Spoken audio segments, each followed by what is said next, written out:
of 4 or 5 events as the lead story. We'll start first, though, with the men's 60. Christian Coleman, his first race, his first major race, back after that suspension that cost him the Olympics, wins it 6.49 over Trayvon Bromell, who ran 650. Ronnie Baker up for third, and then Noah Lyles fourth. Coleman graded himself, gave him an A minus, said felt a little bit of rust coming back, difficult to simulate having someone right on your shoulder in practice, but he looked pretty sharp. This was not a surprise to me. I thought he would come out and get the victory. I was thinking 6'4" mid would be in play, but if you're Coleman, I think you have to be really happy with getting a win and getting a time under 650. Yeah, I mean, he grades himself an A minus, but this is an A for where you're at in your season, for where you're at in your career, where you're at with this whole, coming off suspension. You really can't ask for a better situation here. Like, he's not supposed to go out there and run 6'3", right? Or even low 640s.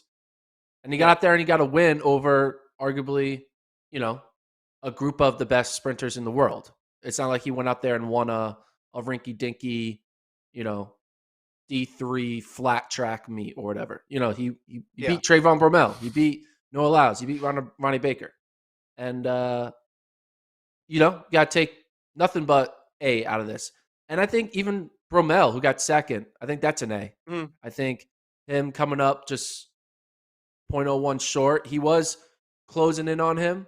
There was a little wait, was he closing in on him or he closed in on him late. So, again, most people aren't going to be running the 60 when it comes to Eugene 2022 outdoors. They're going to be running the 100. Noah Lyles looked kind of good. He closed. He actually had the biggest close. In his final 10 or 20 meters, he was the fastest. So that actually makes sense because Noah Lyles is more of a 200 guy.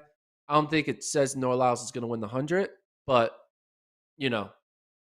I think it shows that Lyles is fit. I mean, I bet you, what do you think even Usain Bolt would have ran the 60 in? Did Usain Bolt ever run the 60? I don't think he ever did indoors. Yeah. Might I feel like outdoors. If he ever ran the 60, he'd probably be running what Noah Lyles is running, right? Low 660s, maybe a 6'5" here and there.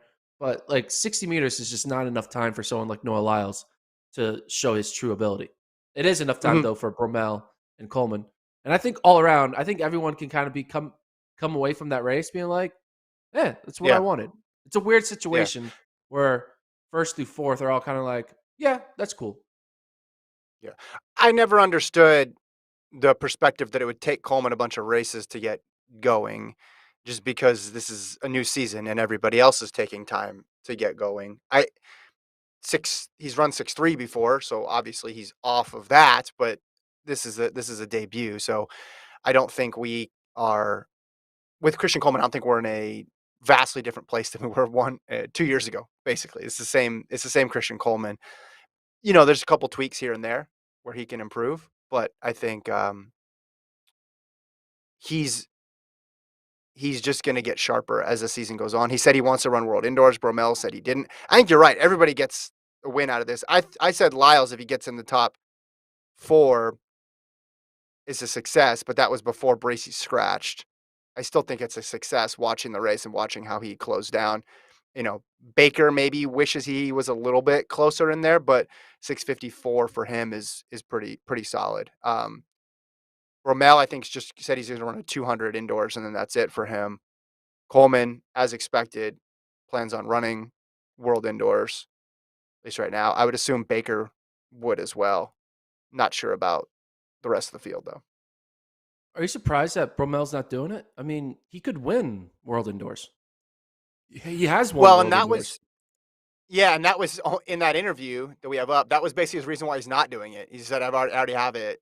It's all about outdoors. I don't need another one. I've already proven myself indoors. So I guess he's of the mindset that committing a lot to indoors is going to take away from outdoors. I would like to see, though, more Bromell Coleman. Even Coleman brought up, hey, this is a kind of good rivalry, which is interesting for him to use that word, seeing as how Coleman is the one who's the most recent indoor champion. Coleman is the one who's the most recent outdoor champion, and he owns all the top marks in history in this event, but he was saying like, "Hey, we got a little rivalry here, which is fun."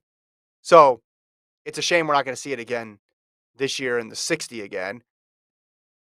Outdoors, perhaps we'll see where these two guys are out at. I just think if Coleman's doing this early, this translates to him being in a perfect position by the time we get to outdoors. Yeah. And, I just, once again, this is a moment where Trayvon Bromell deciding not to run the World Indoor Championships is proof that we have a flawed incentive system for Yeah, our professional athletes. The fact that one of the yeah, best 60-meter runners in the world, not the best, but one of the best, is like, no, hmm I'm good. So yeah, we yeah. gotta figure that Well, out. I hope someone like Baker takes advantage of it. JW in the chat says people don't give Ronnie Baker his credit for being number 3 all time in the 60. Yeah, we talked about that on Friday. It's because that came in that same crazy Coleman season. He's coming in the same era as Coleman, but he's also a lot of that was in the same year as Coleman as well.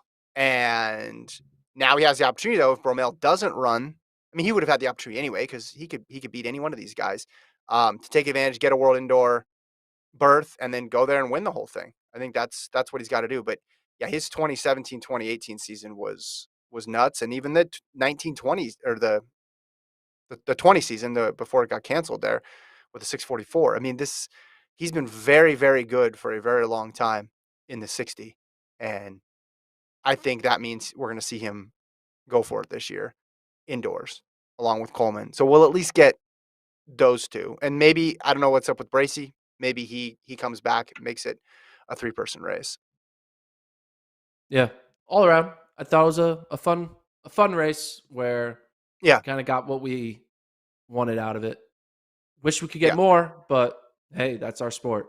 Hey, I'm just gonna show up, do a couple invites, and Yeah. then call it a season.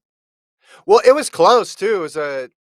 It was a dramatic finish there, and there's a photo of Coleman at the line, and he's almost breaking form, which is weird because you don't really see that from Christian Coleman. But yeah, that first one right there, like that posture you don't normally see from Christian Coleman. So it was a dramatic finish there. I had a feeling after 30 when I watch 60s, I'm really bad because my mind is trained to think it's like 100. So I'm like, oh okay, they got plenty of. Oh, sorry, it's over. That was it. Whoops. Wait, what happened? And then I have to watch it 10 times. Isn't it crazy that these athletes like flew across the country, went through like an hour of Mhm. TSA, Yeah. got into a hotel room, got there Mhm. early, did this, that, and the other thing, all for just 6.5 seconds of work. Yeah. Yeah. Indeed. All right, let's Yes. let's go to the next race here. I want to talk about a fun one because you sent me this text on